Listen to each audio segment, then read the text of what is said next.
You're listening to the Inspire Excellence podcast, recorded at the BVA headquarters with your hosts, Troy McClain and Tommy Alquist. Each episode is focused on shedding new light on different perspectives to create dialogue that inspires excellence. Hey, everybody, this is Troy McClain and Tommy Alquist with another Inspire Excellence. And Tommy, once again, is out on assignment, but he's conquering the world and making things happen and bringing it back to Idaho. Today, our special guest, we have Nate Ogden. Is that how we pronounce it? And then we have AKA Hot Mama Shaker. I can't even get out. I should have led with that. You should have led. Yes. That is your Twitter handle, right? But Hot Mama Shaker. Hot Mama Shaker, but Yep. the official first name is Heather. Heather. Yes. So we got Heather and Nate, but she told me Hot Mama Shaker, so I can't get it out of my head. Thank you so much for being here. And Tommy wanted to make sure that he extended his thanks as well. What this podcast is all about is about sharing inspirational stories, motivational stories, and really inspiring, uplifting, and serving. But it's a conversation so that people in our community and abroad can really take home some active knowledge that could maybe change their life for the better. So thanks for being here. Yeah, we're excited. It's going to be fun. So you asked me earlier, how did I meet Tommy? I legitimately met Tommy. It was right after he announced his running for the campaign. And he was the first politician that I actually really endorsed. And I challenged him is what happened. I went to a house that he was speaking at, and it was Moms for Tommy house. And I don't believe him. So I told him, I said, I don't believe you. What about this? What about that? And he's like, what? He's like, I'll talk to you. I'm like, all right. So I said, I want to come to your office. And he's like, okay. So went to his office, which was downtown at the time, and quickly started having a conversation with him. And instantly, I don't think I can say it about too many people, but he just has that gravitational pull where I went, I'm backing this guy. He's a smart guy. Smart. Very smart. Very, very. And aside from being smart, he is truly, I say this in all sincerity, probably the one of the most authentic men that I've met. He seems super engaging when we met him. Just connected. You know, I mean, you go and see some politicians and they just kind of blow you off and move you on and shake your hand. He didn't. He spent time. Maybe it was because Nate was in a wheelchair. I don't know, but he spent time with us. He was working it. He was smart. See, he was playing the disability card, right? As a politician. You got to play that every once in a while. It happens. You guys know my sister. Photo up. Yeah, you got to do it. I know how to. I was sharing with you guys earlier. My sister, obviously, as you know, is profoundly deaf and developmentally delayed, and we go to Disney World almost every year. And she asked me, like, well, why do you always bring me? And I go, I need the fast pass. And so I'm probably Tommy's politically incorrect friend. And I'm probably Tommy's friend that doesn't always choose the right all the time. But he's probably one of my closest buds. And he's just been awesome. I feel like sometimes that's in our marriage. He's the politically incorrect one of our spouse. Which as a speaker is not the best. Not the best. I sit in the audience and I go, oh crap, what's coming next? You know, I just never know what's coming out of his mouth. So. Well, as a professional speaker, you said it, probably not the best or could be the best. Or could be, but my wife won't allow me to be the best. That's why he's like, I'll just fly across Mama Shaker ain't going to have that. I'll go to New York by myself this time, thanks. You're telling me she's the politically correct one, and yet her Twitter handle is hot, or her Instagram handle is Hot Mama Shaker. But he gave it to me. Okay, well, it's an enterior term. I'll take it. Yeah, I'll take right? it. So Hot Mama Shaker Instagram. There you go. We're there. So we're talking about. No one will follow me. We will follow you anywhere. Speaking, inspiration, motivation, over 400 motivational speeches, it sounds about, right? Yeah. I started my own business officially back in 2008. So it's been quite a few. Here in Idaho, based in Idaho? Yeah. He's born and raised Boise man. Yeah. Yeah. And what are we speaking on? For those listeners and for those viewers, is he's fully enabled with Hot Wheels.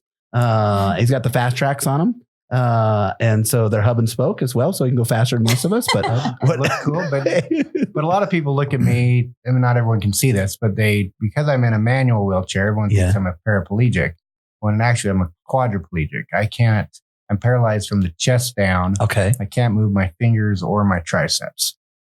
So what I'm using my biceps and my shoulders and maybe a little bit of pec, maybe a lot of pec. But yeah, it's a man chest. Just a little bit. That's a big flex, man. But watch out. I'm going to love this interview for the rest of my life. You guys are more like me. Exactly. I was so nervous. And now I'm like, hot mama shaker, pecs, flex.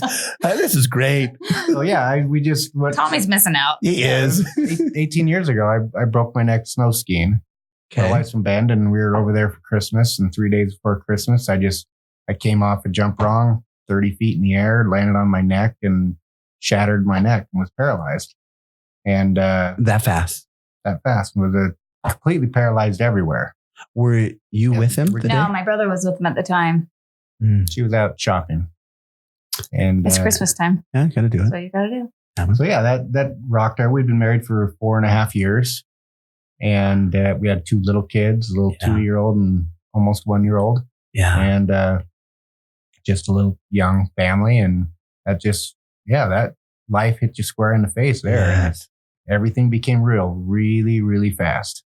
Sorry, I took our conversation from a high down real serious pretty quick. Well, you did. You shifted gears. That was great. I'm going to start calling you Hot Rod. That's my nickname for you, man, because you know how to shift and go fast.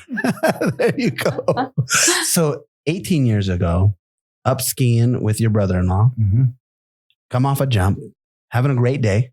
Oh, yeah. Probably, not even thinking about it, and break your neck instantaneously. Yep. Last run of the day before lunch. All right, let's hit a couple jumps, and then he was late for dinner. But you think, and to me, now I grew up an active person. I love mountains, hiking, hunting, fishing, sports, all that. And so I've got hurt many times. You always fall down, but you get back up. And that was my initial thought as I'm laying there and I'm in this little fetal ball on the mountain. And there were about 20 people that saw it, that were watching it. And I got to get up. I look like an idiot. I got to move. And all I can do is look at my legs and they're not moving. And I kept thinking, why can't I get up? Why aren't I moving? What's going on? But even then, in my mind, I'm still thinking, I just shocked my body. Yeah. Give it another hour or two. I'll be back up. We're fine. No big deal. But lo and behold, I didn't realize that I'd shattered my C7 vertebrae, exploded. All from just that quick? Just he was from a 25 jump? feet up. Oh my gosh. Yeah, it launched him.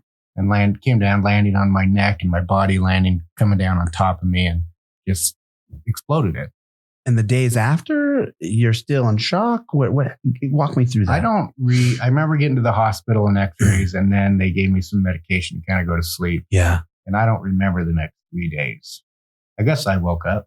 Yeah. It was a lot of medication, just trying to keep the swelling down until we can actually get him in for surgery. So, I mean, having a doctor come in the darkest room at night and saying, hey, your husband's going to be quadriplegic for the rest of his life. He's never going to walk again. I mean, that's heavy. Heavy. Way heavy. I will say, I noticed that you guys, I like you probably lead with levity because the gravity of personal situations in life, if you really just focus on those, could be so taxing. And I'm just curious, is that something that you think you guys consciously do, subconsciously do, or are you even aware of it? Because it's like I've never met a stranger.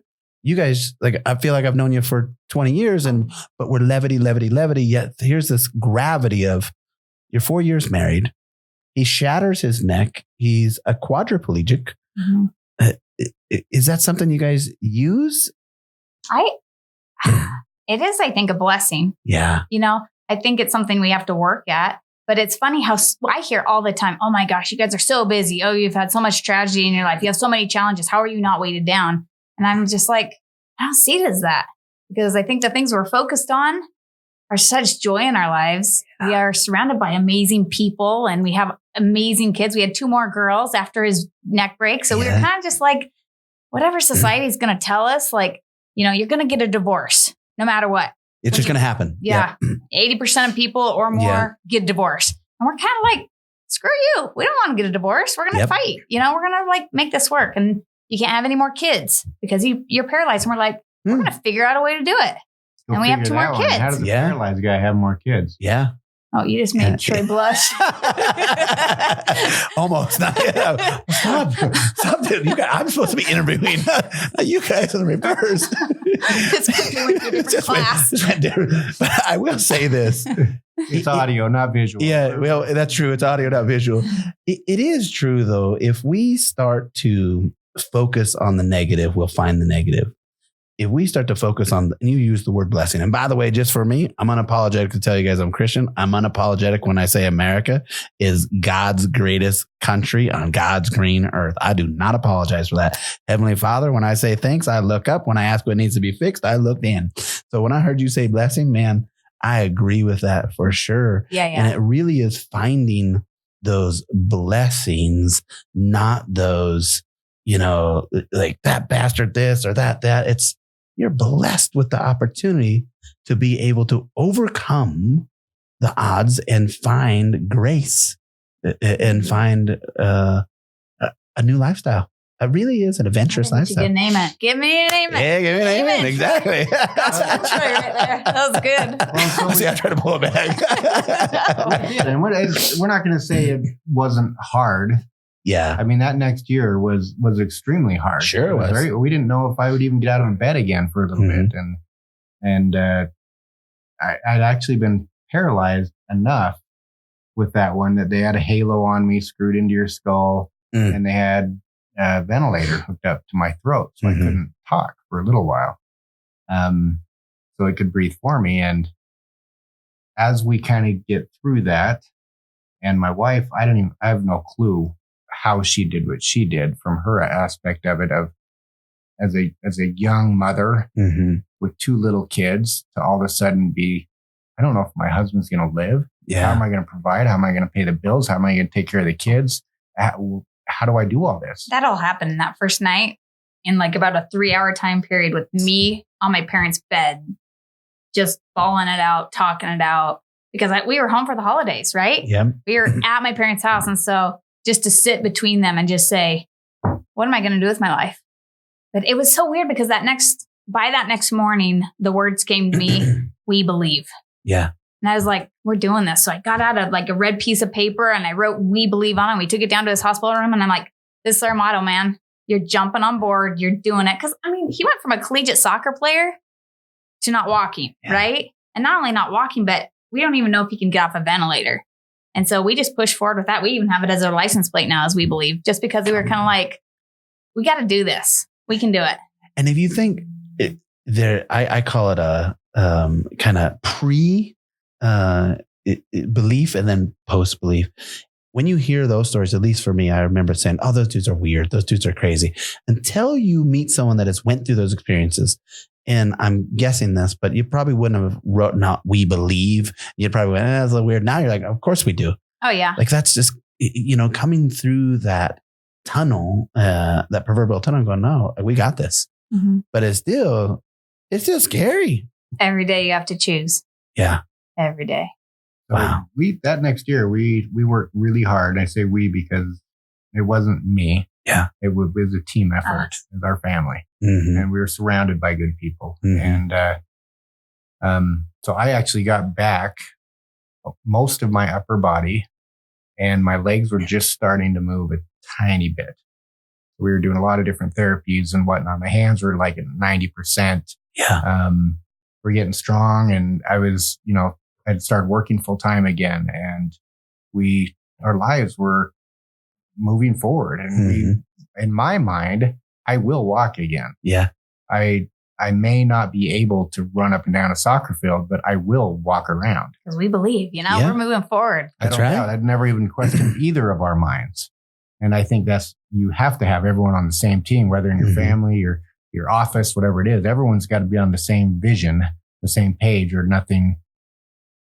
It's so much easier if everyone believes in it. If you have stragglers that you're dragging, no one wants to be dragging people with you. And anyway, I came down with pneumonia and just about a year later after his accident. 13 months later, got pretty sick. In the middle of the night, one night, I went unconscious at home. My wife called the ambulance. They picked me up, rushed me in the Serum Meridian, picked me up, rushed me into the hospital, got me on the x-ray table, kind of propped me up to get a good x-ray of my lungs. I'm still unconscious. and I fell off the x-ray table and broke my neck again. Come on. This time higher up at the C6 level. So we'd lost everything that we'd worked through all of our therapies and everything for the last year and started at not like ground zero, like -1. We had to like. That's what I was just going to say. So the We Believe just got tested hard. Yeah. But I didn't know what happened. I mean, I'm unconscious. Right. So my wife's sitting outside the x-ray room. Here's a big crash. There was one x-ray tech in the room. And anyway, we won't get into everything that happened there, but it was a matter of now my wife's got to face this again. And how do you deal with this? But it was cool because even though he was like kind of out of it, right. Once they finally started getting some oxygen to him, we transported to a different hospital. And I told him what had happened. He just kind of shut his eyes and he opened them back up and he said, "Bring it on." Yeah. And right there, I mean, to have a partner that's like, we're doing this, right? We don't know if he's really going to survive again. We don't know. I mean, have you met anybody else that's broke their neck twice? I mean, that's pretty like crazy. But if you're going to be good at something, you might as well be the best. You are the best neck breaker there is. Anyone can break their neck once. The real guys do it twice. Yeah. Third time, I'm out. We're done. So this is 13 months into the recovery of the first. Right. And you were paralyzed on the first one, right? Like completely originally. But seeing signs of progress and then. Oh, not just signs. I mean. Legs moving. But at least I was working on providing. I had a truck equipped so I could drive. Right. Minivans suck. Yeah. And they do. That's what he said. The first thing when he got paralyzed, he was like, "Do not put me in a minivan." I was like, well, all right, we got to find out how to do a truck. Set your demands high. And we did it. And now people can actually do it because we are like the first, what do you like called? Disruptors. Disruptors. You guys are disruptors. Yep. Yeah. Disruptors, some people think disruptors is probably a negative tone. I look at disruptor as someone who doesn't take no for an answer. I agree. So you're a disruptor. You break your neck. You tell him you broke your neck again. Yeah. That sucked. You know? Because all of these bends are for the last year and he's worked hard and he's overcome like just even the mental side. I mean, because you go through a mental disability as well with that. Because you have to restart everything. And well, it's paralyzing. So let's do it. It literally is mentally paralyzing. Mentally paralyzed. Because you think, really? Again? Mm-hmm. How much more? Oh, well. So what do? You quit? What do you do next? Well, we push forward again and we keep going. And in my mind again, I will walk again. You know what? I've done this before. I can do it again.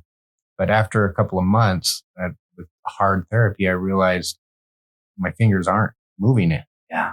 Except on a good day, my middle finger moves just a little bit. So inappropriate.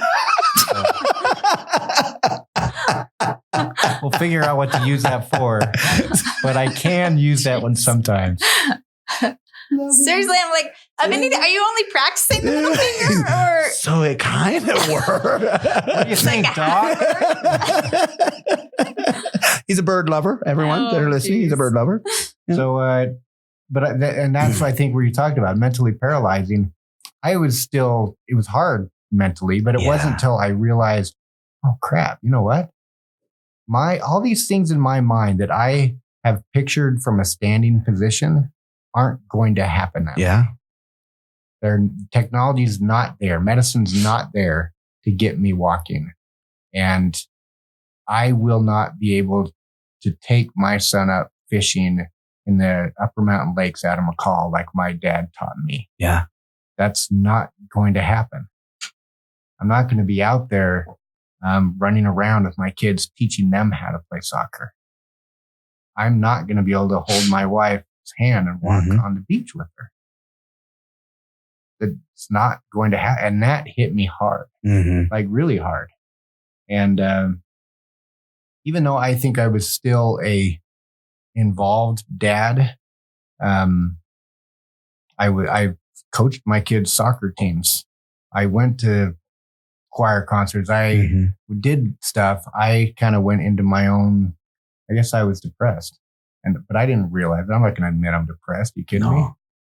I'm tough, man. I've always been able to do what I want to do physically. You know this. I mean, did you used to build homes a while ago? And, sure. I mean, physically, when you need to get something done, even if your mind's wore out, you can just push your body through it. Yeah. And your body will pick up the slack sometimes when your mind's not ready for it. And that can't happen anymore. My body can't pick up for my mind's weaknesses. So I had to flip how I do things. I had to learn to communicate better, because if I'm sitting there and I can't move and all I can do is talk, and I need to teach my daughter how to change her little brother's diaper because my wife went out with some friends. Mm-hmm. I have to figure out how to do that without getting crap all over the house. Yeah. And so I had to learn how to communicate with my wife, because now she's having to help me so much. Yeah. And how do you let your wife know you love her when she feels like a caregiver? Yeah. And it was a whole different deal to me. And it probably took me a few years to figure some of that out. Did you know that you were in that depressed state when you were in it, or only reflective looking back?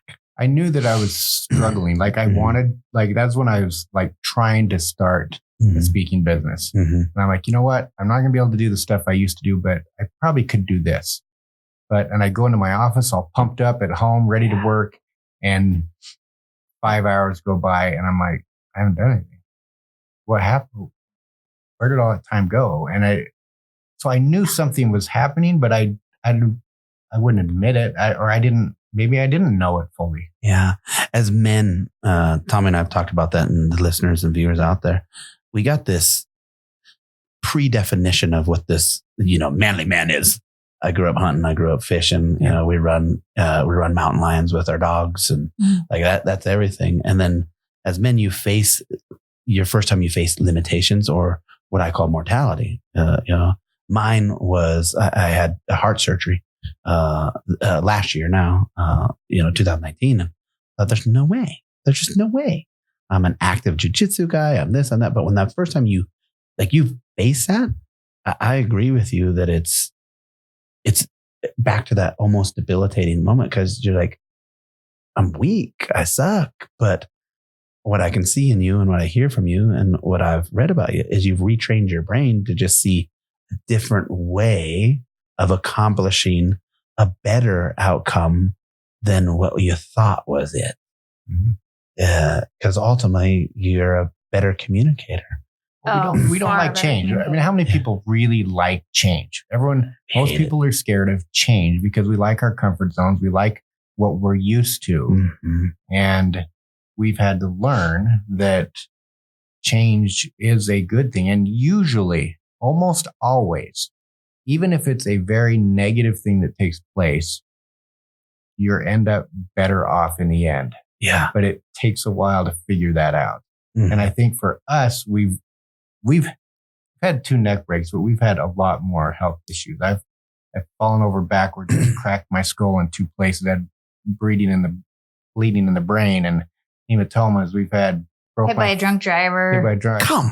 I broke my femur. Heather's had. I mean, we've had plenty of stuff in our lives. Yeah. I think we've learned to take that, I guess, the high road, the positive, that we believe this happened for a purpose. Yeah. Let's try and figure out what that is and how to maximize that purpose. And what are we supposed to learn? Yeah. I was just going to ask you, so what was your purpose that you guys think have come out of all this? And because I know you've inspired literally millions now. Speak about that. What was the purpose and the calling? Well, I think initially it was, I believe initially it was to help me become a speaker so that I could actually affect more lives than I could have while I was walking. Yeah. And that was taking place and it was happening. And I started to, you start off doing stuff for free, and then in a short period of time, you're getting paid pretty good to do it. And so that was taking off. And on top of that, it was to show others that you need to live your life. And so just because I can't physically go just swim out past the breaks into the ocean, I jump on someone's back like you that I kind of trust. Yeah. I got the kind of trust. He's like, maybe I trust him. I eyeball people, but then I grab on and I say, let's go. Get me past those waves so I can actually float in the ocean. And we do. We live the life of doing. I mean, we've gone skydiving. We do river rafting and rappelling. Water skiing, rappelling up a 150-foot cliff. We just did in Costa Rica some zip lining. So, I mean, we really say, like, we don't have to be paralyzed, even though we are. Right. How many people legitimately are paralyzed without a wheelchair? If you think about that, because more than there are that are in wheelchairs. More than there are than by far. Because somebody, their mother, their brother, their cousin, their sister, whoever it was, society said, you're too fat, you're too skinny, you're too white, you're too black, you can't, you shouldn't, you wouldn't. And then how many people have you lifted the veil of falsehood and showed them, if you believe, you can do anything? Because you're not wheelchair bound. You're not bound to anything. You're boundless. And you're Hot Rod. That's your nickname. I just gave it to you. Well, I sit in my chair. Yeah. But like you said, I'm not bound to it because I do so many things that aren't in my chair. Yeah. And when I'm not in my chair is where well, mentally, he's not bound to his chair. Right. That's what's cool. You know, people, I think that's what a neat message is that people see is that it's like, even though we have all this adversity that has happened, it doesn't define us. Mm-hmm. I mean, I may say, hey, my husband's the one in the wheelchair just for easy clarification, right? But other than that, I hate saying it, but it's inspirational in a way, even though we're not trying to be that way. We're just living. But I've learned to do this, retrain the brain, because I don't hate it anymore. I don't hate saying my sister's special needs. I don't hate saying that she's deaf. Mm-hmm. And in fact, I do use levity. I do use the tongue in cheek, but there still is that gravity to it. I'll share a quick story, which reminds me of you. My mother years ago, I was walking my little sister back and forth from school, and people make fun of her and pick on her and say words that they probably shouldn't say. And of course, I think the way to change the essence of a man is to clock him, right? So my mom say, that's not how you change the essence of a man. You got to educate him. You got to do this. I'm like, Mom, it does feel good to clock him though. And my mom goes, I want you to look at your kid sister. What do they say about her? I thought for a minute, and I go, Mom, I don't want to tell you what they say because they say things like deaf and dumb. She goes, do you think your little sisters can't hear you? Man, I'm perplexed with this. What do I say? I don't know what to say. She's deaf. Of course she can't hear me. My mom gives me the flick in the mouth like every mom, country mom does. That hurt. And she goes, you dummy. Who said you had to hear with your ears when you can listen with your heart? And that's the same thing that I believe the message that I'm getting and resonating from you both.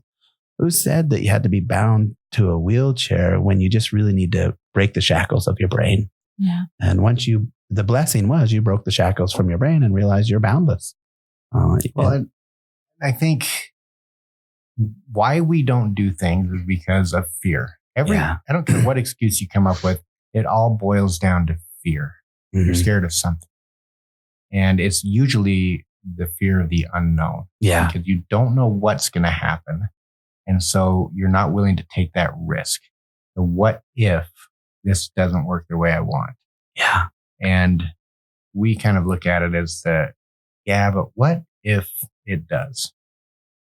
Yeah. And there's many things that we do that are sketchy. Jumping out of a plane, for me, sketchy. We had to find a guy taller than me and then duct tape my feet to his so we wouldn't break my legs on the landing. That made that guy's day, just to say that I had this dude duct taped to me. Yeah. And I jumped out of an airplane. So, I mean, and I won't get into all the stuff we do, but that helps us. And that's what we challenge people all the time. Yeah. To try something new. It doesn't have to be jump out of a plane. You may not be able to do that. Right. But if you're at a restaurant, you could try a different meal than you normally get, or try a different food. Try going to a concert. Go to the ballet sometime if you hate the ballet. Just try it. And it doesn't have to be huge, but it just means you're constantly staying on the edge of your bubble. If magic happens when you step outside of your comfort zone. So the closer you can get to there, the more little magic's going to happen in your life. Well, and that's when the opportunities come up too. Yeah. We have like, this is kind of like propelling us into the next future segment, but it was kind of that same mentality. I got really sick with like a sinus infection. How long ago was that? Which time? 3 years ago. I know I get sinus infections here and there, but, and the thought just came to me, why aren't we doing stuff for people in wheelchairs? We know now what it's like to be in a wheelchair. Right. Why don't we do something to help people get wheelchairs? Because we've seen a bunch of humanitarian projects around. So the thought comes to me, and I really don't take credit for it because I really feel like it was divine intervention saying, this is what's going to happen. By the grace. Right? Yeah. So I tell Nate, hey, Nate, let's have a family meeting tonight. I have something to, tell the family. He's like, are you going to tell me first? And I was like, nope. You're going to hear it with the kids. So I sit down and I say, I think we should ride 1,200 miles on bicycles and go from Bend, Oregon, where he broke his neck, down to Los Angeles, California, and raise money for wheelchairs to take people around the world. Now, granted, we're an athletic family. Our kids all do sports and everything. Right. Heather was a great athlete, but we're not cyclists. We all know how to ride a bike. We're not cyclists. 1,200 miles is a little different. There's 6 of us in the family. When we decide to do this, we have 3 bikes and 2 of them have flats. Like we don't ride bikes. So that's why I knew that wasn't my idea. Right. Because we don't ride bikes. Nate has a hand cycle and his was one of the 3 bikes. I think he had maybe ridden it honestly 2-3 times. I did a half triathlon. That was after, wasn't it? No, it was before. Oh, that was before. That's all right. My wife tries to take credit for me as well. He did not ride that bike to its full potential. I'm just saying. No, I don't like step it up, Nate. That's it. But so you come up with this, not you, and I agree with you. It really is. Yeah, it was not us. Yeah, this is along the California coast. This is some tough 1,200 miles. Yeah. And why? Why do this? We wanted to raise money for wheelchairs. But not just raise money to give people wheelchairs in more underdeveloped countries. But we also wanted to take our family on a trip to go. So our kids. Is that it pulled up right there? Got it pulled up? Is that? That's one of them. Yeah. Short clip. Yeah. That's in southern Mexico. So you do Chair for Hope. Share the Hope. Share the Hope. Yep. Yeah. Share the Hope. Way to correct me on live camera. Way to go. I always get my makeup words too, just so you know. We'll get along fine. When Tommy's here, he's like, Troy, that's not a word. We didn't plan on creating a nonprofit. We want to raise money, give the money to an already foundation, and then just go on a trip to help deliver those chairs. And then probably move on to another kids. project. That's what it's about, teaching the next generation to do good in the world. Right? I believe that. And I do. But I also believe that when you guys say, hey, I didn't want to, because I'll say that, like, I didn't want it to be this. I didn't want it to be this. It wasn't your choice. It was your calling. It's a totally different thing. I'm so glad that you're on the same page because some people don't get that. Right? It wasn't your choice. If you talk to some people, they just don't. They're like, what do you mean it wasn't your choice? It wasn't your choice. It was your calling. You had to. There is a definitive difference between choice and calling. And I have no problem saying there's a definitive difference. So, but you have this calling, but you don't know how. You just know why. And we had no idea how we were going to do a 1,200-mile bike ride. Like, we had no bikes, we had no sponsors, we had no money, we had nothing. Like, how do you do this? And my wife doesn't like to do things in the future, like plan it out a year in advance. She's like, all right, we're going this summer. Oh no! So this, what is good? This was the end of March. You never know when you're going to die. So if you don't get going, right? Good Why wait? Why wait? 4 months later, we've had our 2 neck family. breaks. It's time to get going. Oh my gosh! Well, we started in Bend. I wrote a book called. I'm just saying. I wrote a book called Unfrozen, and so that was, and it's about it's to deal with that mental paralysis. Yeah. And it's allowing yourself to live life and to not be frozen. And so that's why we started in the snow up where I broke my neck and ended up at Santa Monica Pier in LA. Yeah. So there's the book Unfrozen, and it's still for sale. You can order it. And so you come out with this book, and now you're going to unfreeze. So we decided, well, we better live it. Yeah. So 4 months after my wife comes up with this idea. Brilliant. And our kids you guys never even got your road bikes till about 4 weeks before we left. Yeah. So they're training on like stationary bikes to get their rear ends. Like a road bike? I rode one from one block to another, and I was like, "Unclip me, I'm done." Yeah, you fall over. Yeah. If you can't unclip, you're just like going down. Just got to go down. Yep, going down, and you just look for the best side to like take. Oh, fast forward this a little. We didn't know what would come. We were hoping to get this big, following, national, get everyone. Right. Look at this family going along. Yeah, we didn't have cell coverage for most of the trip, so you couldn't even get anything out. Nothing. Anyway, we did that bike ride. So 6 of us covering 120 miles a day. Now, not everyone rode 120 miles, so it was like relay style. We were relay style. Right. Our 6. Right. But our youngest was 10. Oh my gosh. So we had like little kids. Like that's where I'm saying it's a little bit disruptive because the people are like, you guys are ludicrous. You're putting like 10 and 12-year-olds out on Highway 1. We'd have people with them, like adults. Sure. We aren't bikers, though. It's not like we're not that skilled. But Nate said it too. It's a fear. And people project their fear on others. And also, it's only impossible until someone does it. Right? That's what we did. Oh, the naysayers. I wish I could have been in their rooms to have been like, oh, here goes the Ogdens again. Yeah. They are so crazy. Crazy Ogdens. Here they happen. Now they're going 1,200 miles on bikes and they don't even ride bikes. So we did that in 11 days. 11 days? And it was hard. We didn't know we were camping all the time. And we took the Sabbath off because the Lord needs a day. And Can I get an amen? And we needed a day. We needed a day off. We were like, please, let's go to church. That had nothing to do with the Lord. I was like, we're taking a break. That's what we're doing. We sat there on the pew at the church and we were just like, oh, stay awake. We were so tired. I'm pretty confident we found our next host. By the way, exactly. You might have a great, successful career in speaking. She's is hosting the Inspire Excellence podcast. Tommy's out. Yeah, I'm out. You snooze, you lose, Tommy. That's right. You're out, Tommy. He's out. So we raised $43,000. That provides one container of about 280 wheelchairs. Through we partnered with the Wheelchair Foundation, and they have wheelchairs built, shipped across to where you need them. Right. $150 for a wheelchair. Like super cheap. Nate's was like over $7,000. And that's delivered to $150. Oh, we left out a whole part of the story we'll have to get back to. Just a sec. So we raised this money. We had a few good things. We actually made it on the LA NBC. Okay, that's good. It was lame, but they did a story. They did a terrible job. I was like, oh, take us off, please. Are we allowed to say lame on the podcast? Of course we can. Good interviews. Like I'm waiting for that like inspiration, like nailed it. And it was like, wah, wah. I'm like, that was the editor's issue, not ours. We did good. So, I guess we are going to. So we get back from the trip. We're dead tired. We don't know what we're going to do, except we are going to take our family on a trip. Right. But we didn't have any plans. We didn't have any plans to really go any farther with this. We raised the money for the wheelchairs. Sure. We're going to Mexico for spring break. So you thought. Right. That's what we're doing. A month and a half later, we're at a BSU football game. We're playing University of Virginia, which we lost. And so this is 2 years ago, 2 years ago, last season here. And my wife had piggybacked me down. I know she's not very big, but she can lift me up and carry me all over the place. Oh, of course she can. She carries me down. Top mama shaker. Top mama shaker can do anything. How dare you doubt that? Jeez.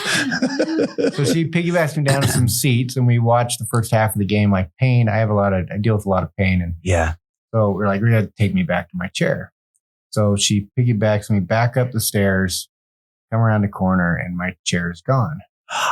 This was on the news. Straight up stolen, man. Somebody stole my Someone wheelchair. went straight ghetto. Serious. In Boise, Idaho. Boise, Idaho. Stadium.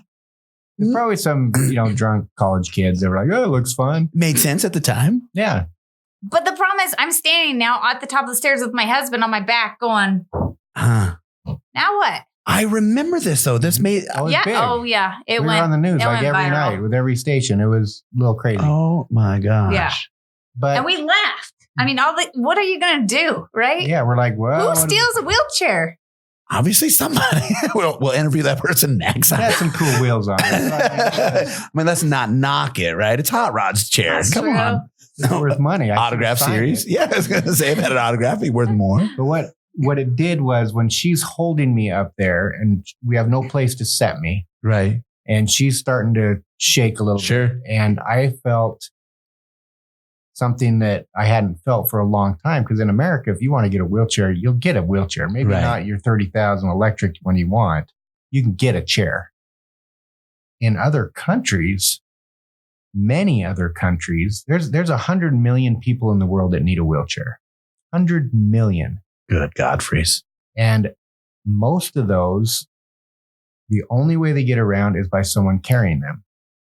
And many of them never even leave a house that they're born in because it's too hard to move them around or the conditions just aren't good enough. Mm-hmm. And as she was holding me there for that, it wasn't that long. Mm-hmm. Probably 30 it was seconds. Long. Yeah, it was long for her. Really long. 8 seconds. No, it was probably like 8 seconds. He gives you a rodeo ride. Like 8 seconds. No, 8 minutes long. You guys are. Don't put me in the category. No. I was backing you up. So I just sat there thinking, though, this is what it would be like if I lived in a place that didn't have what America, like you said, America is so great. We can get what we need. Right. They can't. And I don't want anyone to feel like that their whole life and to have dreams and wants and never be able to get there. So we wanted to help provide people that at least provide them the chair, the ability. Now they mentally have to make that push to go do it now. But at least we're trying to give them that opportunity to now go live their life, and not just their life. It's estimated that 7 other people's lives change when you give one chair, because now the family can do more on their own. They get to do their own things and it makes their life. It's just.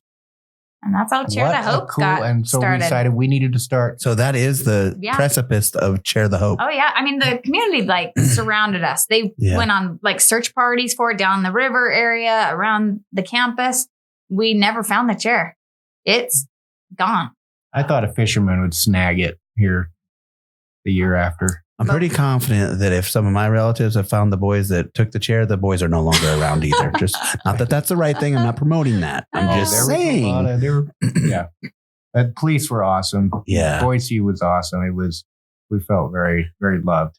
That is one of the unique things about our city and about our country is once you find it's preserving the community culture, but also endorsing it and sponsoring it, meaning it's permission to play culture values. I give permission to play. You guys give permission to be lighthearted. And so I got that unwritten permission. Yeah. But we also give permission to inspire, to uplift, to serve by the community saying, listen, that man needs help. We're stepping up. And that permission to play culture is so valued, and it's missing in other countries. It's really the permission to play is don't say nothing, be quiet, and don't complain. Yeah. And what you've also done, as I'm hearing you, you took it from a microcosm and said, who else in my world, meaning the entire world? Most people think my world means my friends to the left and right. You saw my world or God's world as the world. 100 million people. 100 million. Am I hearing that number correct? Yeah, that's just under a third of America. If you look at the amount of people that are wheelchairs that need wheelchairs. Yeah. Need wheelchair. I want to make sure I'm hearing that. Don't have one. Need a wheelchair. 100 million. And then 7 times that number, because that's how many people are positively effective if one person gets a wheelchair. So we're talking 700 million lives changed for the positive because of one blessing. You just gave me chills, and I know the story. That was pretty cool, man. Man, you just touched I'll get teared up. Yeah, Troy, come on now. I was trying to get all lighthearted. Now you guys made me cry. God, that's amazing. But I think what we have found is that just by living our lives and listening to God's path for us, amen. Yeah, we can make a difference. And I think people are like, you can't make a difference in the world. You can't. I'm like, yeah, but we did to those 7 by one wheelchair. Yeah. We did to those 7 by one wheelchair. And now I don't even know how many we've given out. We're pretty new. We've only officially been our own nonprofit for about almost 2 years. Under 2 years. Wow. And we've raised a few $100,000. We have personally delivered in, how many countries have we been to? Just 3 so far? Look at that right there. You got wheelchairs donated, 633, raised 95,000. That's not accurate. Okay, that's doubled now. So that's old. We've given out. Are you on NathanOgden.com? Yeah. Go to chairthehope.com. Share the hope. I run that. So we have. No, in all fairness, Nate has taken his speaking stuff and has kind of slowed it down so that we can promote this. So it has been a huge sacrifice to our family. We sold our car when I got home to help pay for it. Nate has taken a step back from some of his speaking and said, we need to do this because it's that big of a thing. So he's now back speaking and everything, but it's just taken off. Here's the cool thing. So I think we've given out over 1,200 wheelchairs, 1,300 wheelchairs in 2 years. Wow. We've been to Costa Rica, to Peru. We just got back from Peru. We took me to the top of Machu Picchu. Oh, yes, we did. It was a little sketchy, but the people were taking pictures of him instead of the llamas and the landscape because they were like, there's a wheelchair on top of Machu Picchu. Like, you don't see that very often. We did it, man. That's what Hot Rod does, man. Yeah. So Mexico, this year we're going to Mexico twice. We just set up a partnership with Vicente Fox, an ex-president of Mexico. Oh my gosh. And we're now friends with them. And so for the next 4 years, we'll be doing partnerships with them, taking stuff down into southern Mexico and around areas. We're going to Bolivia. No, Bulgaria. Bulgaria. Sorry, my bad. We'll get to Bolivia sometime. Mm-hmm. That's Bulgaria, next. Dominican Republic. We're working on one for Ghana, Africa. Have you guys stopped and looked? So in a lot of our listeners and our viewers are young businessmen and women or seasoned veterans or community leaders. And we're always talking about scalability. Like, how do you scale? How do you replicate? And I just want to go back to the 7 times. If you can do something once and it scales 7 times over, and you start looking at an ROI on that, but instead of looking at the dollar ROI and you start looking at I'll get all choked up, but if you start looking at the amount of change, just the amount of change, you 7x'd one person's life by one act of $150. That's it. That's why we're so pushing, right? I mean, that's why we're so passionate about it, because it's like, it's not that much. I mean, you give up like a date night. Yeah. A nice date night down in Boise, $150. You've now changed 7 lives. But those 7 lives now, I mean, the cool thing when we do these distributions, Nate gets up there and tells these kids or these people, like, believe in yourself. You no longer have to be stuck in your house, man. You can be a leader, because look what I'm doing. We're running Chair the Hope now, and we're bringing wheelchairs because Americans, which they don't believe, Americans care about you. Yeah. So we're disrupting even the mindset that Americans are jerks. That's right. And that's a microcosm of just whatever that influence in that circle is. It's the same thing we have. Now I can say I'm a world traveler. I've been to China, Australia, all over Europe. My life was 10 miles to the left, 10 miles to the right, until I found cause. Yeah. And when I found cause and purpose, I have a cause, I have an initiative, I have a purpose. And when you find that, you find that blessing, you find that grace, and you find that favor. Like you're in the favor of the big man upstairs, whatever you want to call it, you're in the favor. But you're not just in the favor. Everyone around you is in that favor. You guys are world travelers. If I were to describe your business model, I'd say, how would you guys like to be world travelers, skydive, parachute, do this, do that, meet the president of the country? What job description do you think that is? Oh, it's a tech company. It's a CEO company. No, you want to know what that company is? It's a cause-driven campaign called Share the Hope. And it's a nonprofit. It was a housewife who had an idea. Yeah. Now, we go back to fear. Everything. I love what you said about purpose, because fear, if you are scared to do something, then the next logical thing to do is you create excuses as to why you can't do it. And if you are always using excuses, then it doesn't matter what you feel your purpose is, you'll never, ever achieve it. Yeah. You'll keep trying, you'll keep wanting, but you'll never achieve it because you're always coming up with excuses, and you can't excuse yourself to success. No.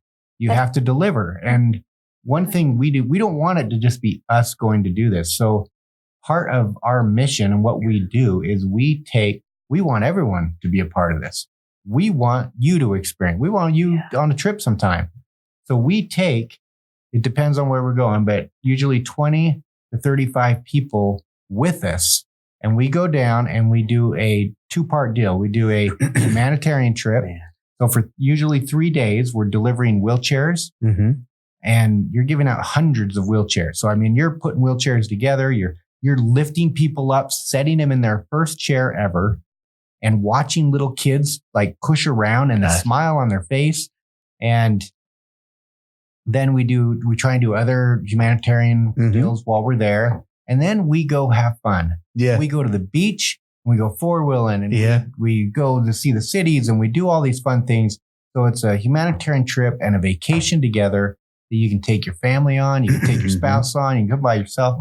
And I know that if anyone who comes on a trip, they're hooked.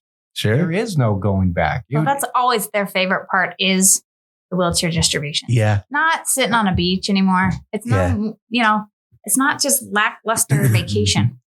They see how they are changing a life. I mean, these people come in the back of old ambulances, the backs of trucks. They're using little teeny plastic kid lawn chairs for walkers that they've been using for 20 years. Like 80-year-old ladies that are just kind of like shuffling. Hunched over. And you're just like, and for our kids and anybody else who goes on the trip to be able to see that, it now makes them think about just life differently.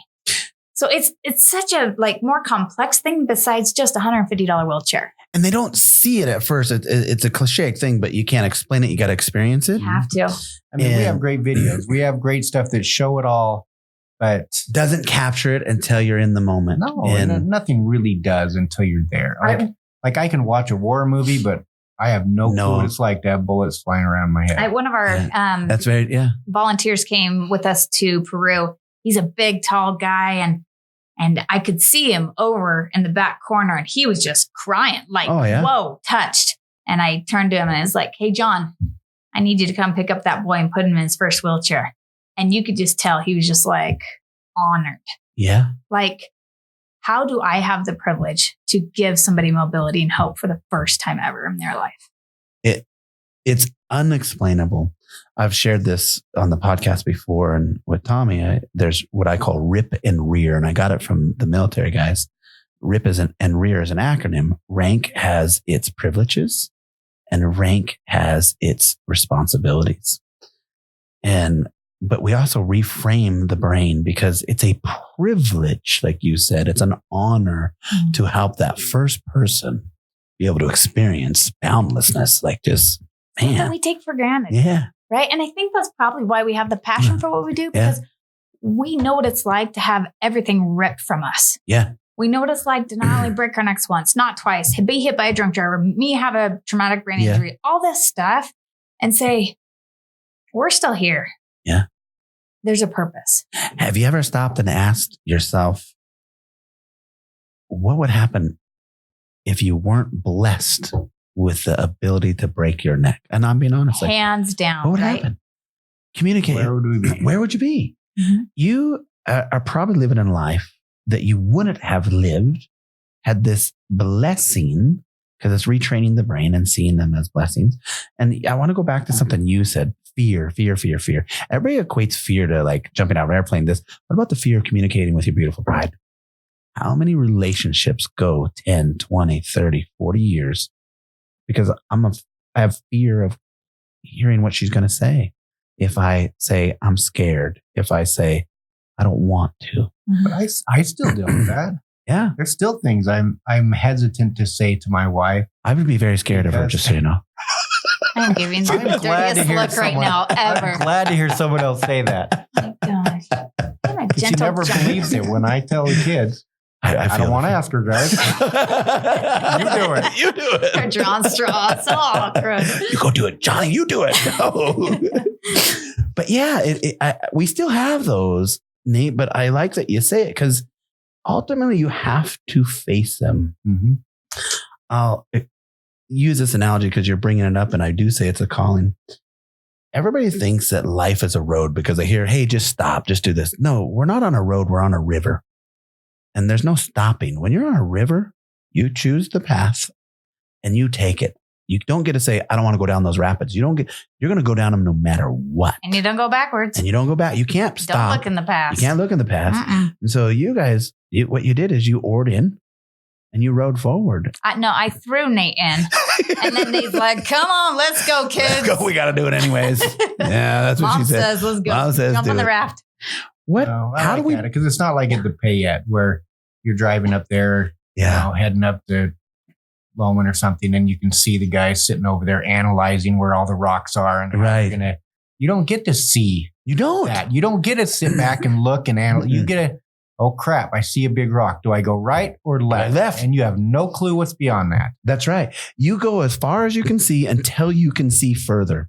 The other thing that really stands out for me, I know you know this, and whether you know it and don't hear it, or hear it and know it or don't know it. That was confusing. Yeah, that is very confusing. Wow. But because what I'm about to say rephrase that. Yeah, I will. I probably should edit that. But you're like an international community leader in life, children, adults, or people. I say, here's the answer to who you listen to. You listen to those who have been where you are and are where you want to go. There are 100 million lives that have been where you are, and there's 100 million lives that want to go where you are today. And it's the same for you 7 times over. I've never heard that. That's crazy. That times gives you that over. drive to keep going on those hard days because it really sucks. I mean, sometimes it's just Nate and I. We're co-founders. So we run this all and we're trying to make it all work. So you're putting in countless hours and not paid and just working your buns off trying to make this work. Hopefully someday it can keep going, the way we're pushing forward. But man, how can you not keep going when you hear it that way? 100 million, but you have 700 million people that have been where you are. Now, why did she get 700 million? I only get 100 million. Because I'm scared of her. Not everyone can see that. You're pointing at me for the lower amount. I love you guys. How do we get involved? How do we tell people to get involved and share the hope? I'll make sure I correct myself on that one. Well, we do have the website up, Share the Hope. Yeah. Donations are awesome because what that allows us to do is then get more wheelchairs. We need the capital to get more wheelchairs to go. Yeah. People going on trips. If you want to feel the passion of being able to put people in these wheelchairs, you need to come up and sign, go on these trips. And they fill up faster than I can keep up with them because I'm the one that helps book them. And I'm just like, oh my gosh, I don't know how we can do all this. When's the next trip? Spring break. And it's our largest group. We're taking 38 people. Oh my gosh. Yeah, that's full. Dominican Republic is over Thanksgiving. That's full. Wow. Our other one, well, yeah, it's tough. We can't create them fast enough for what we can get them in because it's a big process to have wheelchairs made, shipped across the world, making it through customs, getting to the right places, and setting up. I don't. But it's possible. Yeah, it works because we make it work. Make it work, and so I think with more capital donations, we can do that. Oh yeah. We've figured out how to go through 2 broken necks and ride 1,200 miles. And I mean, if you just keep moving forward, resources come to you, right? Sure they do. So that's all we do. Because a lot of the things, we have no idea what we're doing, how we're getting there. And we just keep going down that river. What other donations? Do you need Spanish speaking people? Do you need people to go to Bulgaria that speak the native language? Oh yeah. What other help or services? Donations or the obvious ask? Right. Is there things that are beyond the obvious that people can still partake in? We're always looking for help in different ways. Like I said, we're kind of newer at this, even though it's taking off and it's becoming very successful. I would love for people who have talents in certain areas to say, hey, guess what? We had a friend of ours say, hey, I'm a great photographer. Let me come take your headshots, right? Great. Right? Little things like that. Or Nate, I know QuickBooks better than you. Let me come. help you understand. He was saying that today. I need somebody to come help me with this QuickBooks. So the major donation is QuickBooks help for Nate. You guys just want to make sure we have QuickBooks help. But so chairthehope.org is the main thing. Reach out to us. Let us know. We do galas here. We have really amazing galas every year that we bring in some fun entertainers. We have great entertainment. We have amazing auction items. And and that's another, we need help. It's always to find partnerships. That's the best thing. Like, how can we partner to help somebody else to help get to their goal and their passion? I mean, I love what you're saying. I know. Write it down. Write it down. I don't need to write it down. That's your next book, because I don't want to write one. What we're talking about is taking wheelchairs around the world. But one of the main reasons we started our own foundation or our own nonprofit, instead of just giving the money to someone else, is because we want to help here locally. Yes. And we wanted control of a portion of that money. And we haven't told people locally. We haven't put it on the news. We haven't done any of that because a lot of these people don't want to be in the limelight. And so we've helped really struggling families get their kids specialty wheelchairs, partnering with Norco to get some different things. We've helped people get a van, a wheelchair accessible van. And we ended up buying it from, I think it was like Philadelphia. And someone flew back and drove it all the way across the country for us. Wow. And so now if people know of projects, we're game we want to help see here how locally. we can help them. We want people we can help, but we also need partners to help do that. We don't just have tons of money just throw into everything, but why not work with local companies? You sound like you guys have really created a scalable, cause-driven community connection towards people that are in need and people that want to help those that are in need. And I would tell you guys, first of all, you have other callings. Your other calling would be stand-up comedy. Your next calling would be you're definitely taking my job as a host. And your final calling is really to be the voice for the voiceless and to show those who cannot see that far what it looks like around the corner. And I just want to thank each and every one of you for being here. You guys, that's Inspire Excellence on behalf of Tommy Alquist and myself. You guys can stick around. We're going to have an after hours talk as we do all the time. But if you want to contact Nate and Heather or AKA Hot Mama Shaker. I didn't want to say it, but Hot Mama Shaker at Instagram. Go to chairthehope.org. Inspire Excellence. You've been listening to the Inspire Excellence podcast. We invite you to find something that inspires you this week. Join us again for our next episode. I got to tell you guys, first, and I'm very, very honest and serious. You have a gravity. You guys have a calling, and you don't have. You have a calling, and I think sometimes, in my opinion, that's where people struggle because they're like, "Well, listen, I got this calling, but I need to. No, you got a calling, and you can never. You can't tug away from the calling, and because we have an omnipotent Heavenly Father, and Heavenly Father is saying, you don't get to choose, and that's it. You got free agency in the natural, but when the calling calls, this is what you're doing. And I think you guys are doing it with grace, and I just can feel that you're also doing it with levity. I think that they're in a very, very truthful way. I think that you have a dual message that should be shared on stage as well. So there's an independent speaking gig, but I do think that there is this right here. We're actually starting because for a while, as we were raised, as she was raising kids, I was kind of around. She didn't want to. She's like, you know what? I want to be a mom right now. Yeah. And now she is really stepping out from my shadow and becoming her own. And she's an amazing speaker on stage. Even if I'm not around, I just had a fear for a while that if I stepped out, that my light would shadow him. And so I was afraid to shine.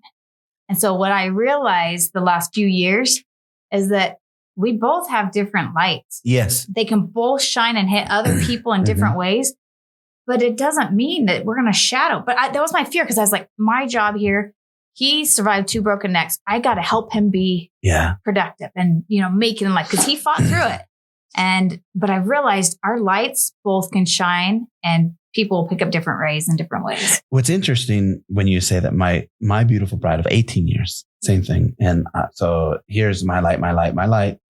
And my wife would look at it and say, well, but then I don't want to compete. I don't want to compete. And I said, and I use this, by the way, when you come from the country, everything's a story. So in dog pulling, where you team a dog up and it pulls a sled, you see how much weight it can pull for how far. And you get a dog that can pull 1,000 pounds and they pull it 100 feet and then it'd stall out. Then you find another dog that can pull 1,000 pounds, the same as that dog. And you think if you pair the two together, common sense says they can pull 2,000 pounds, right? Well, actually they can't pull half of 1,000. They only pull 500 because they haven't learned to work as a team. However, so they actually pull less when you put them together. But once they make it through the dip, they can pull an X factor of 5,000 pounds. So when you guys together, you just shine brighter. Yeah, you're going to go through the dip no matter what. But when you guys figure out how to not eclipse, but how to combine that Nova Star, then Heavenly Father is going to say, man, you guys got it, man. That's just the way it is. And you guys will Nova Star it. But I really do believe that you won't take his light, and you're not competing for it, but you will for a time go through the dip. And it's just a practice. Like you just got to know you're going to go through that. When it comes out on the other end, though, it's not an X factor of 2 times brighter. It's an extra factor of 100 times brighter. Because the simple math is there, and I'm being very truthful. If there's 100 million people that are in need of a wheelchair, but there's 7 people per 1 wheelchair that are affected, you're 7 times that message because you're the one that is affected with the person who doesn't have the wheelchair, or positively effective that does have the wheelchair. Forever, I'm legal guardian of my kid sis. I just am. Dayline does a story about it, blah, blah, blah, blah, blah, blah. So it's always been my kid sis. And I was scared, literally scared, like it's my baby sis. It's my baby sis. I didn't know that I had permission to be me. I had to be my baby sis's kid provider. How long did it take you to finally figure that out? Daily.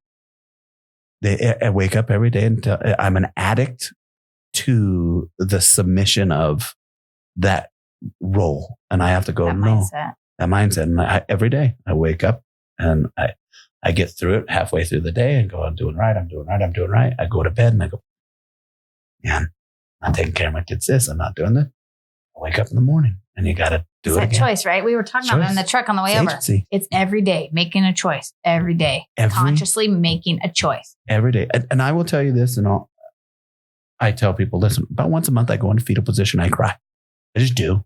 But I also give myself permission to stay there for 10 minutes and get the heck up. Yeah. Like you got permission to go down, but you don't got permission to stay down. And it's important to go down. No, I wrote that in my book. It's in one of my chapters about it. It's fine. If you're having a rough day, give yourself, but set a time limit. But you also have permission to be you, to be the character, the cause-driven character, to be the to be the individual in the successful partnership in this life in eternity. You have permission to. I didn't know that. I didn't know I had permission to. I have permission to be an individual as well as be a partner. And finding that individualism within that partnership was a challenge. But I can just see it. Like you guys really, really have a calling. And I just say that with all sincerity and nothing like it, but don't discredit that and go to bed tonight knowing that I'm not the one that said it. I was just the words that came out. I just know that. So I appreciate you guys, man. What an amazing interview. So fun to meet you. Our kids are blessed. You'd have fun of you have kids? No. Here's what I tell everybody. Heavenly Father did not bless us with the opportunity to have children of our own, so we adopted a community. That's so cool. My kid sis lives with us full time. Right. We have a foundation that takes special needs children on a cruise every year. Oh, cool. We did not start the nonprofit, but we fund it. And so anything to do with inclusions or overcoming challenges. How many kids do you? Because maybe we could partner. I was going to say we probably need to talk because we don't just. I guess our mission is helping people to have better mobility and to live however that is. So it doesn't necessarily mean it has to be a wheelchair that we give someone. It means. But I thought of something while we're talking. Them have. So we go on a cruise. We've been doing it 12 years in a row. It launched 13 years ago by Pam and Jorge Arnoldson. Started out with 9 families. Last year was 600 families. Oh, what? Unreal. Yeah, every year, cruise every October. But I thought of something where we can partner. The number one need that we run into because we're going on a cruise is beach wheelchairs. Oh, they're so hard to find. They're so hard to find. Yeah. And Royal Caribbean has been phenomenal it's a process, not a project. Many? So do you have 600? No, how many are in wheelchairs? Families. How many are in wheelchairs? How many in wheelchairs? Usually we have about 30 or 40 that are in wheelchairs. That's a lot. I mean, yeah, that's a even lot. A cruise line that's taking up most. Oh, we tax them. Yeah, I was gonna say, did they even have that many rooms? No, you take wheelchair turns. Accessible? Yeah, they don't have that many rooms. But you know what? Oh. Here's what But you're making it happen, and that's what matters. You make it work. I tell everybody, life is perfectly imperfect. You're perfectly imperfect. You're perfectly imperfect. Because if we were made in the image of Christ, then we can't be wrong. We have to be perfect because it was the image of him. But in the natural, we're perfectly imperfect because there's little tweaks, little this, like, Troy says this or he does that. But intent from the soul on out is just perfect. And we figure out how to make it work. It's a river, not a road. And we're going to go through this no matter what. Like it just is what it's going to happen. Mm-hmm. That waterfall that we're facing is coming. Everybody can go, I don't want to, I'm out. You can jump ship, but the river is still going to take you down. The best way I can literally explain it is go whitewater rafting. There are people who go, I don't want to do it. It's happening. So either get it together and figure out how to communicate. Or you're going to drown. Yeah. How many people drown? Yeah, you're going to drown. Right? So, okay, I better listen. In life, just listen. And listen to those who have been where you are and are where you want to go. There's 100 million people that you told me that have been where you are. But there's 100 million that are where they want to go where you are. And they want to go where you are. They even know. That's right. So it's messaging. Right? They don't even know that's a possibility. It's messaging. And that's the other thing. It's only impossible until it's been done. Yep. So how do you take 600 families with disabilities on a cruise? You just do it. We run into challenges all the time. I don't know. Let's figure it out. Like I can tell you some funny stories. I'll give you 2 quick ones. I'm sure you can. Wait, how much time is it? All right, I'll give you a real quick funny story. It's after hours. So my sister, like I told you, she's profoundly deaf, developmentally delayed. So even though today she's 38, mentality wise, she's cognitive dissonance, and the old classification was mental retardation. They don't say that anymore, but that was. I had a sister that was handicapped. Congratulations. Yes. It's so awesome. Both physically, mentally, everything. And that's the thing. I let them just say, congratulations. Like, oh, your husband's in a wheelchair. And they go, oh, like I go, dude, hot rod. That's awesome. That's that politically incorrectness that gives enough permission to go, okay, I can lighten it up a little bit. It's still a gravity thing, but I give him the narrative to choose to make it light or heavy. But so my sister decides that she's going to start going to church. And I said, this is great. You're going to go to church, but I'm going to go to this church that they all sign. And I said, this is great. Seventh-day Adventist church. Where you going to go? And I go, that's 2 days of church. Okay. I'm like, okay, well, so your choice. You go where you want to go. My mom's losing her mind. My mom's like, oh my gosh, Troy. My mom, they sign there that one of her friends are there. She doesn't understand it to the full effect, but who cares? Right. Like, who cares? It's a blessing in disguise. At least they do it. She's like, oh my gosh, Troy, there's this, there's that, there's this, there's that. And I'm like, as soon as she finds out they don't celebrate Christmas or birthdays, she's out. Yeah, she's out anyway. Then she'll be fine, man. She'll be fine. But no. So then my sister comes home and she's got a CTR ring on. And my mom's like, oh, all right. Well, the Seventh-day Adventist people go, they call me up and they go, we got to talk to you. She's wearing a CTR ring, but she's coming to the church. And I'm like, well, guys, hey, listen, I don't know where she got the ring. I don't know how she got the ring. She obviously thinks the ring's important. I guarantee there's some meaning behind it that she doesn't know. At the time, she's dating this boy named Randy. And so Randy's everything. Randy. We're in love with Randy. Randy. But she's wearing the CTR ring. Got the Seventh-day Adventist calling me saying, don't like her wearing the ring. Got my mom calling me saying, don't like her going to the Seventh-day Adventist church. I'm telling them all, don't worry about it. I talked to my beautiful bride, Crystal, and I'm saying, Crystal. Because she's like, hey, your mom's lighting me up. Church is lighting me up. I'm like, Crystal, it's not that big a deal. It's not that big a deal. I promise you she has something else. So I sit her down and I go, hey, I want to talk to you. Do you understand what that ring means? And she goes, I do, Troy. I know what that ring means. And it's very important to me. I go, well, it should be. It's a very important ring. So the Seventh-day Adventist people are like, well, do you ask her? I said, I asked her. And I said, you can come and watch me ask her. So I'm like, let me ask you again. I'm going to ask you again. I'm going to have a question. You know what the CTR ring, do you know what it means? Do you know what it stands for? She goes, I do, big brother. She goes, Troy, it's a very important ring. I said, okay, well, why don't you tell me what it stands for? Crystal, Troy, Randy, CTR. I told you guys. You look at the preacher, like, leave it. Leave it. It's the Crystal, Troy, Randy. That's important to her. Even if it was choose the right, what does it matter? It's still a good thing. Oh, God, for heaven's sakes. That is classic. So it's Crystal, Troy, Randy.